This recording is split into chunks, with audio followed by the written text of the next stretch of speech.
आज आपण विंडसरच्या सेकंड सर्व्हिसिंगसाठी निघालेलो आहोत वाकड इथे BU भंडारीच्या सर्व्हिस सेंटरला. गाडीचं रीडिंग आहे 6157. बऱ्याच जणांकडून मी ऐकलं आहे की गाडीची आता सर्व्हिसिंग कॉस्ट आधी यायची 850 रुपये काहीतरी, आता ती 1500कडे गेली आहे काहीतरी. तर आता मी गाडी घेऊन निघालेलो आहे. जरासं रीडिंग जास्त आहे, माझ्या रनिंग थोडंसं जास्त झालेलं आहे, 6000कडे गेलेलं आहे.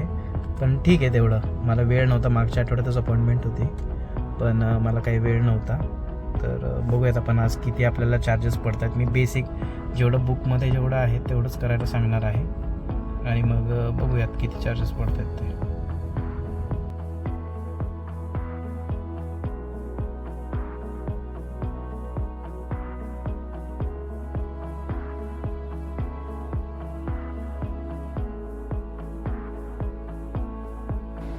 हा लाऊंज आहे कस्टमरला बसण्यासाठी.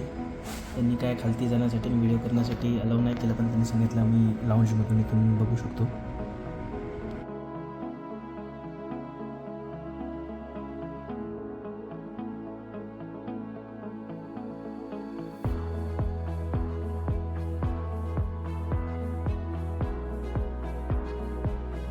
भयंकर गर्दी आहे सर्व्हिस सेंटरला.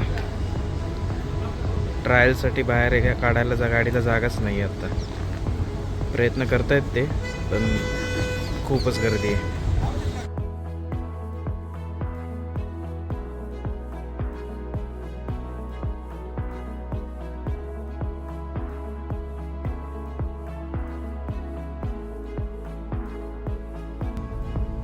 सेकंड सर्व्हिस झालेली आहे आपल्या गाडीची. 1556 रुपये बिल आलेलं आहे.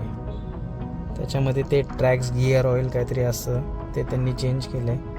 माझा वायपरचा थोडा इश्यू होता, तो त्यांनी क्लीन करून दिला. बाकी काही खर्च नाही आला. ते मला पुश करत होते की 900 रुपयाचं तुम्ही काहीतरी फोम क्लिनिंग AC वेंट करून घ्या म्हणून. मी त्यांना नाही म्हणून सांगितलं. पण 1556 म्हणजे मागच्या वेळेला जे लोक म्हणत ते 850 आहे सुरुवातीला, तर त्याचे रेट्स आता वाढलेले आहेत. मध्ये 1200 होते. त्यांनी मला आत्ता सर्व्हिस सेंटरवाल्यांनी 1200 रुपये सांगितले सुरुवातीला, पण नंतर त्यांनी सांगितलं की नाही, ते कमी नाही होऊ शकत कारण आता रेट वाढलेले आहेत आणि ते 1556 रुपयेचं आहेत. सो 1556 रुपये आपल्याला टोटल कॉस्ट आलेली आहे सेकंड सर्व्हिसिंगला वाकड पुणे सर्व्हिस सेंटरला.